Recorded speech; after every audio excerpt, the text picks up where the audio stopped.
Sa reformang sakahan naman, tuloy pa rin ang ating programa at ang pamamahagi ng mga titulo sa ating mga magsasaka. Sa nakalipas na 2 taon, mahigit 130,000 titulo na ang ating naigawad sa mga benepisyaryo.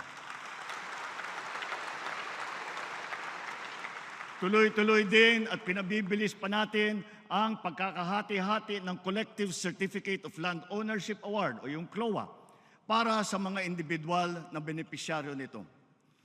Pinamamahagi na rin ang mga Certificate of Condonation kaugnay ng pagpapawalang bisa sa mahigit 57 bilyong piso utang na may 600,000 benepisyaryo.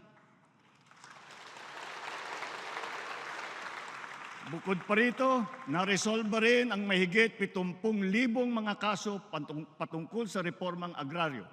Kasama rito ang mahigit 2,000 kasong matagal nang nakabinbin bago pa man pumasok ang administrasyon.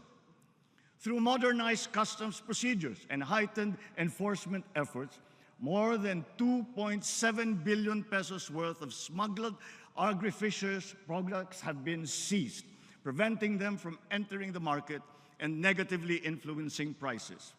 Bilang leksyon, ang mga nasabat na kargamento ng bigas ay agad nating ipinapamahagi sa ating mga mahihirap na kababayan.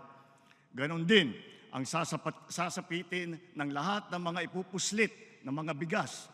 Ang ibang mga produkto naman ay ating sisirain o susunugin, bukod pa sa pagkakakulong sa mga mahuhuling mga salaryman. Soon, we will be implementing the pre-border technical verification and cross-border electronic invoicing of import commodities. This will send a strong message that we mean serious